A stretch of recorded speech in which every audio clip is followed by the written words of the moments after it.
पर बिहार के उप मुख्यमंत्री तेजस्वी यादव से जुड़ी हुई उनकी याचिका पर आज सुनवाई होने वाली है। सीबीआई के समन के खिलाफ दरअसल दिल्ली हाईकोर्ट का उन्होंने रुख किया है। याचिका में सीबीआई के समन को रद्द करने की मांग की गई। तेजस्वी को 3 बार सीबीआई समन भेज चुकी है। लैंड फॉर जॉब स्कैम का ये पूरा मामला जिसमें सीबीआई इन्वेस्टिगेट कर रही है। अब तक सीबीआई के सामने तेजस्वी यादव पेश नहीं हुए हैं। बिहार के डेप्यूटी चीफ मिनिस्टर हैं तेजस्वी यादव, जिन्होंने दिल्ली हाईकोर्ट में याचिका दायर की है। आज सुनवाई होगी। लैंड फॉर जॉब स्कैम मामले में सीबीआई के समन के खिलाफ उन्होंने दिल्ली हाईकोर्ट में याचिका दायर की है, चुनौती दी है। दरअसल याचिका में तेजस्वी यादव ने सीबीआई के समन को रद्द करने की मांग की और कहा है कि जब वो पटना में रह रहे हैं तो सीबीआई उन्हें दिल्ली में समन जारी कर रही है।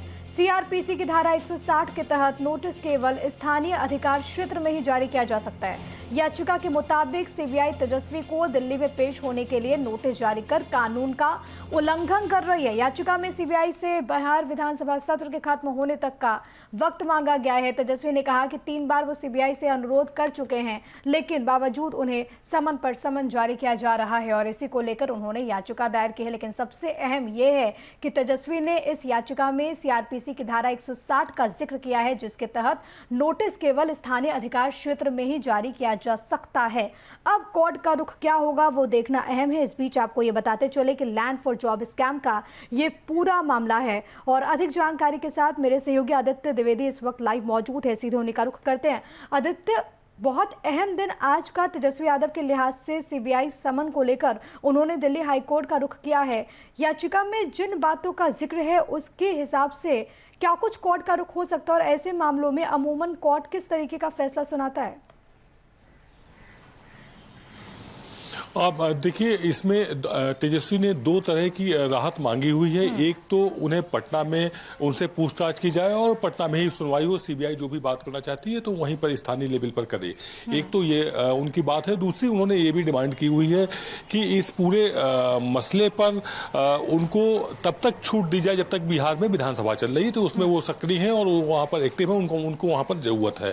तो 2 बातें कही गई।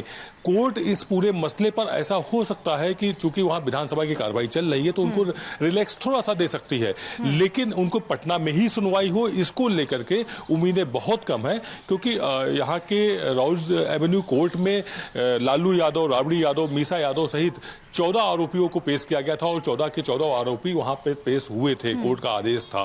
तो जो कोर्ट का रुख हो सकता है, जो अंदाजा लगाया जा सकता है, जो वकीलों से मेरी बात हुई उन्होंने जो बताया हुआ है उसके मुताबिक थोड़ी राहत तो मिल सकती है, लेकिन ये राहत मिलना बड़ा मुश्किल है कि नहीं उनकी सुनवाई पटना में ही हो। जी बिल्कुल। और इससे पहले जिसका आपने जिक्र किया कि 14 आरोपियों की कल पेशी भी हुई थी, जिसमें लालू प्रसाद यादव, राबड़ी देवी और बेटी मीसा भारती को जमानत भी इस पूरे मामले में मिल चुकी है। लेकिन आदित्य, क्योंकि सीआरपीसी की धारा 160 का इसमें जिक्र किया गया है, जिसमें ये कहा गया है कि नोटिस केवल स्थानीय अधिकार क्षेत्र में ही होता है। वो पटना में रहते हैं, पटना में उनका निवास है, लेकिन दिल्ली में उन्हें नोटिस जारी किया जा रहा है।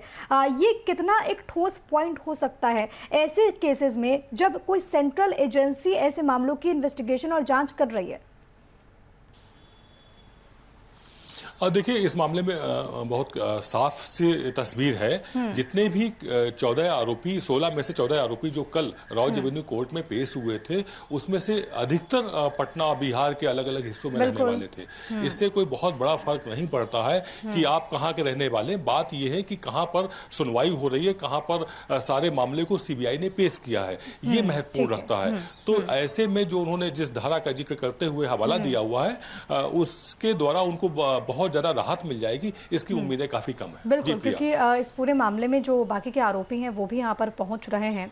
बहुत धन्यवाद आदित्य आपका। बहुत सरल शब्दों में आपने दर्शकों तक हर एक जानकारी और हर एक डिटेल्स आप पहुंचाए। अब देखना होगा कि कोर्ट का रुख इस पूरे मामले में क्या कुछ होता है।